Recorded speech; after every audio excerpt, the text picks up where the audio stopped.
Hi, this is Sandeep.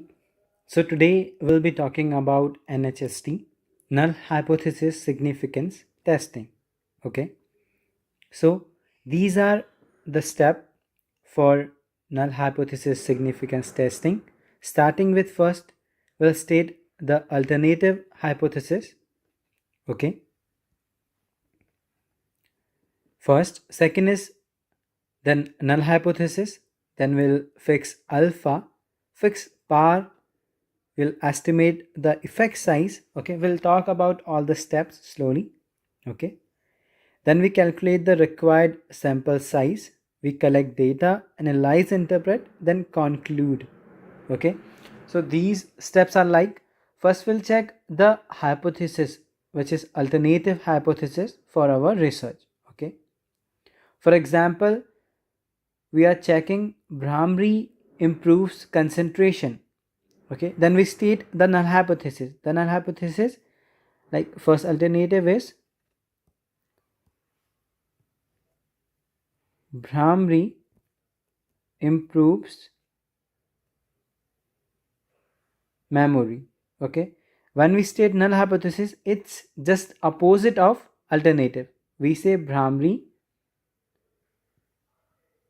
does not improve, okay, memory. Simple. Then we'll fix alpha. Okay, these are the standard values.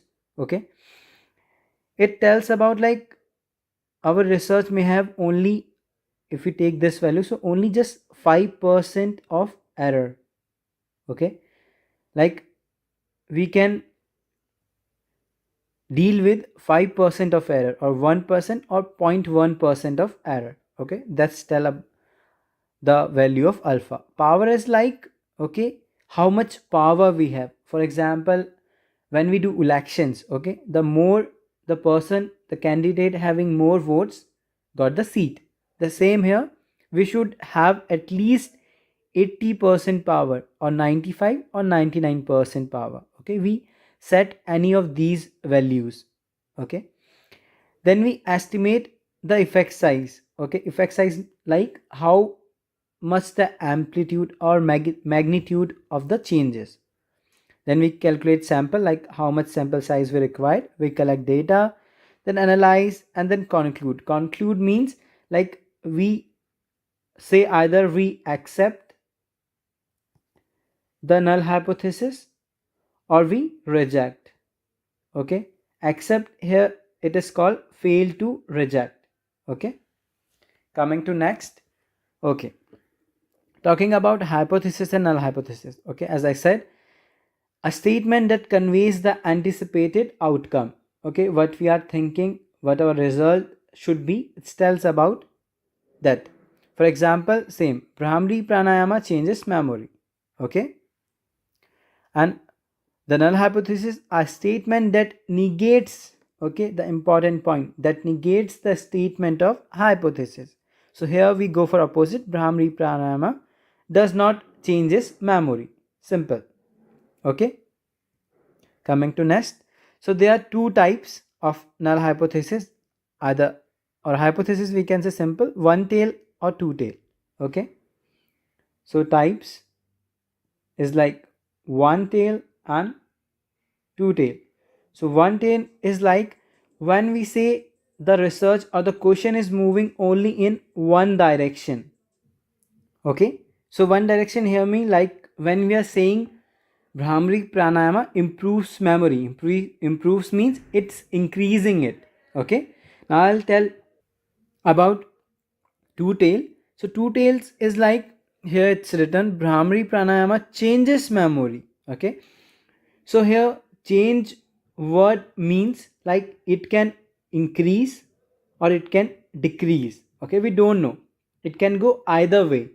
So that's why it's called two tail, where there is a possibility of changing or going to any direction. That's called two tail. And here we are saying only improves in one tail, that means it's increasing. Okay, that's one tail. Okay, hope you got this simple concept. Now we'll go for types of error. Okay, there's two types of error, type 1, type 2. Okay, let's see this scenario here. So here it's given the nature of hypothesis, null hypothesis, okay, and here what the researchers claim or decide, okay. For example, assume the research is true. You are taking an example of Bhramri pranayama improves memory, okay, improves memory. That's our null hypothesis. Let's suppose. So we are saying here this first one, okay, this first one we are saying, we are assuming that Bhramri pranayama improves memory, but researcher reject is, okay, researchers say no, Bhramri pranayama does not increasing memory or improving memory, okay, but we assume that it's true. So here he has overestimated the research, okay, that's called type 1 error, okay. When the research is true but by any means researcher reject it, that's called type 1 error, okay. Second, we say the research is false, okay, like Bhramri pranayama, let's suppose now, does not improves memory, we say,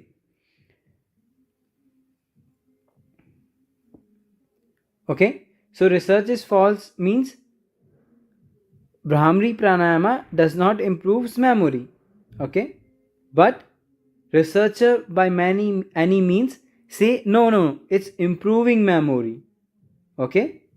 So it's going opposite, he's underestimating the research, that's called type 2 error. When research is wrong but by any means researchers accept it or fail to reject, that's called type 2. And when research is true but researcher reject it, that's called type 1 error, okay. And when these are the different conditions, when research is wrong and yes researcher reject, that's called the power sensitivity given by 1 minus beta.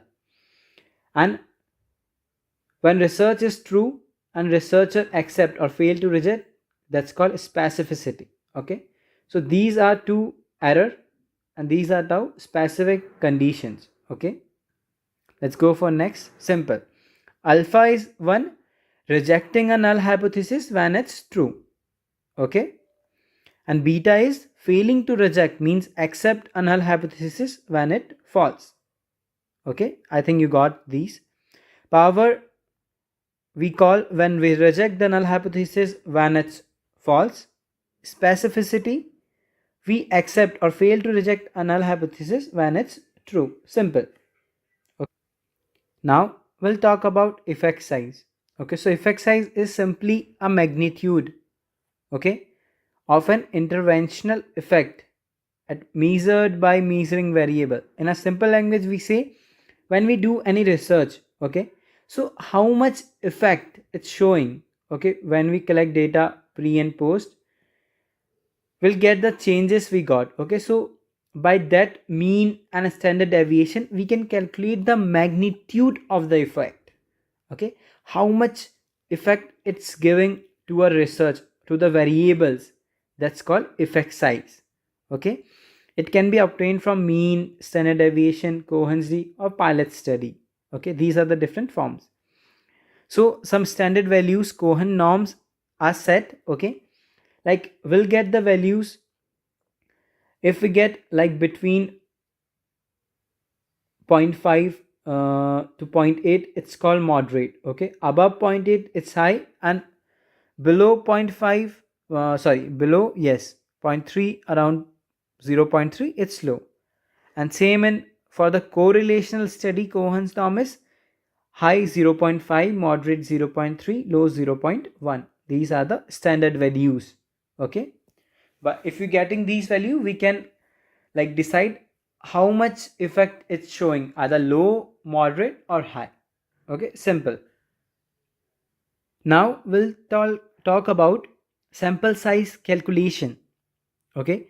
So sample size, why do we need sample, okay, to collect data we need some persons, okay, some people, some sample.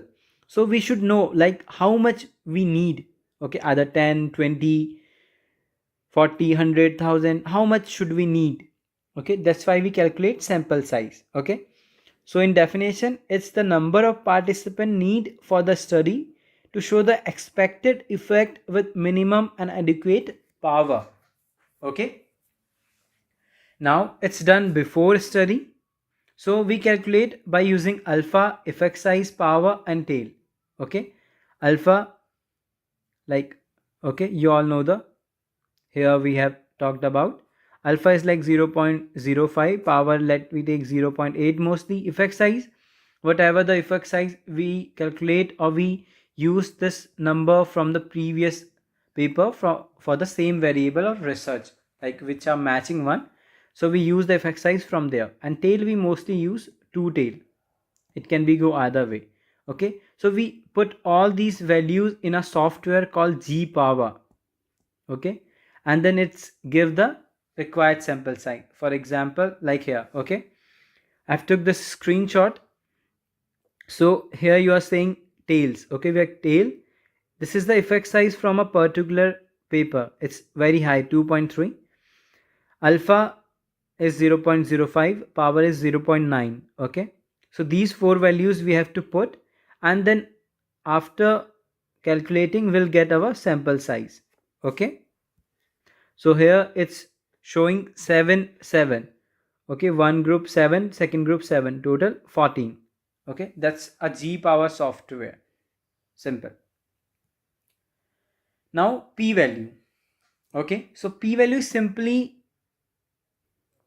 null hypothesis, simply tell about the probability of getting the null hypothesis, okay. These are together, null hypothesis is true, okay. It's just tell the probability, okay. So p value is less than alpha, okay.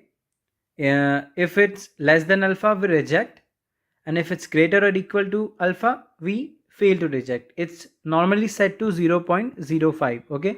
If p value is less than 0.05 we reject, greater than or equal to 0.05 we fail to reject, okay, simple.